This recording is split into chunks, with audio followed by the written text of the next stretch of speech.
Assalamualaikum warahmatullahi wabarakatuh. Rekan-rekan sekalian, kembali kita berjumpa di Jejak Semesta 65. Semoga kita semua dalam keadaan sehat walafiat, selalu dalam lindungan Tuhan Yang Maha Kuasa. Rekan sekalian, pada kesempatan ini saya akan hadirkan satu pandangan atau analisa dari seorang surveyor ya, masih muda, doktor ya, bahkan akademisi juga, dari Deddy Kurniasah, terkait dengan soal pengamatannya tentang popularitas Anies Rashid Baswedan sebagai salah satu capres dan bagaimana respon dari pihak-pihak saingannya, terutama Ganjar Pranowo dan kubu Ganjar Pranowo maupun Prabowo Subianto.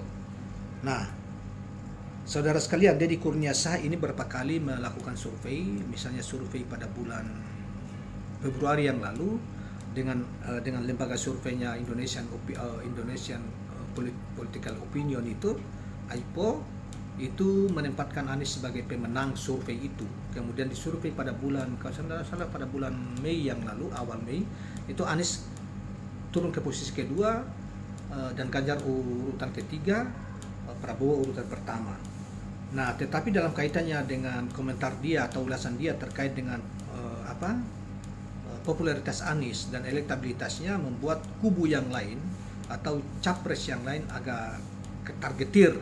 Nah, berita ini kita ambil dari Tajuk Politik yang dimuat pada 25 Juni 2023 yang lalu.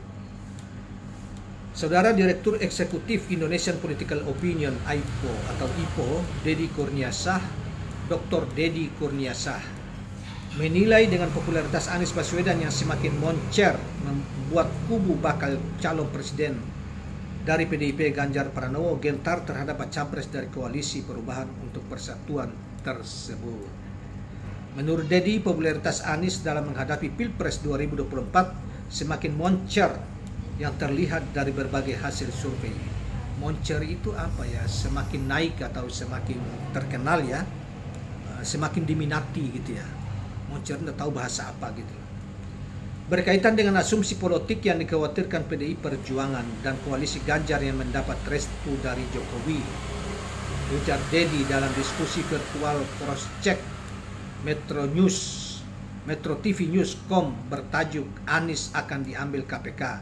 Ini skenarionya Minggu 25 Juni 2023.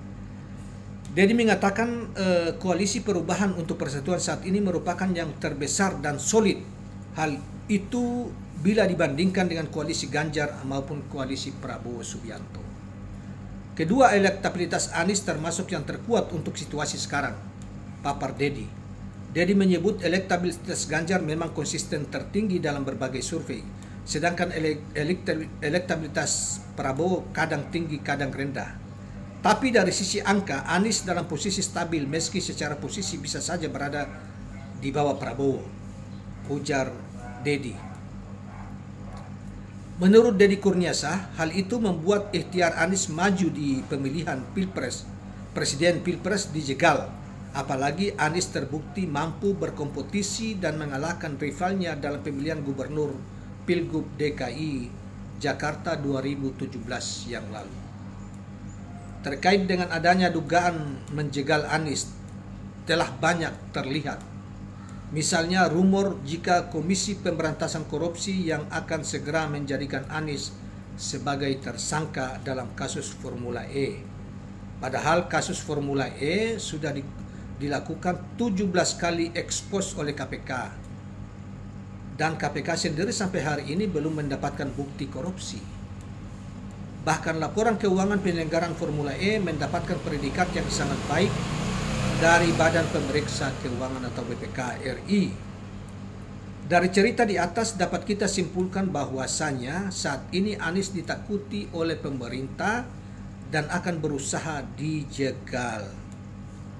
Demikianlah kawan-kawan sekalian apa yang ditulis di Tajuk Politik terkait dengan pandangan Dr. Deddy Kurniasah yang mengatakan bahwa popularitas Anies semakin terkenal, semakin baik, semakin naik, moncer dalam bahasa gaulnya adalah moncer. Kita tidak tahu kata moncer itu bahasa apa, apakah, tapi itu sudah menjadi bahasa gaul. Tetapi kira-kira semakin baik, semakin meningkat, atau semakin terkenal. Makna yang bisa kita sandingkan dengan itu. Cuma, nah, oleh karena itu saudara sekalian, menurut saya, bila apalagi kita pandangan dia itu kita bandingkan dengan apa polling-polling yang beberapa waktu dilakukan oleh berbagai macam pihak, yang dimana menempatkan Anies selalu di atas 60%, dipilih oleh para voter yang berjumlah puluhan ribu sampai ratusan ribu orang itu. Berbeda dengan saudara sekalian lembaga survei, terutama lembaga-lembaga survei yang sudah berafiliasi dengan capres Ganjar, misalnya Yunarto Wijaya, SMRC, kemudian ada Burhanuddin Mutad di pihak Prabowo, kemudian lingkaran survei di pihak Prabowo, dan lain sebagainya. Setiap survei mereka selalu saja menempatkan calon-calon mereka, figur mereka sebagai nomor satu. Misalnya SMRC survei mengatakan Ganjar lebih tinggi, demikian juga apalagi Yunarto Wijaya. Kalau di pihak lingkaran survei Indonesia, kemudian Burhanuddin Mutadi menempatkan Prabowo Subianto. Terakhir juga ada ini ya, AIPO ya. Nah, tetapi kalau AIPO kan menempatkan Ganjar di urutan terakhir. Nah, jadi kelihatan betul ketidakjujuran. Jadi sudah survei ini memang upaya semata-mata hanya upaya untuk menggiring opini, bukan besaran popularitas atau besaran elektabilitas yang sesungguhnya ditampilkan. Besaran dan popularitas dan elektabilitas adalah rekayasa, dapat diduga sebagai rekayasa para lembaga survei yang telah berafiliasi kepada capres-capres itu ya. Mereka yang diduga capres-capres ini didukung oleh para oligarki, umumnya didukung oleh para oligarki dan rejim yang berkuasa hari ini. Oleh karena itu para survei ini mencari makan lah kira-kira di sana, lebih banyak rumput hijaunya daripada misalnya di tempat Anies Rashid Baswedan yang terus diganjal, berupaya untuk dijatuhkan, diganjal melalui lembaga hukum maupun pencopetan Partai Demokrat sebagaimana yang sekarang ini dilakukan oleh Muldoko CS.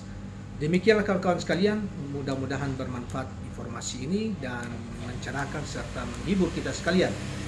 Jangan lupa subscribe, like, dan share channel ini. Assalamualaikum warahmatullahi wabarakatuh.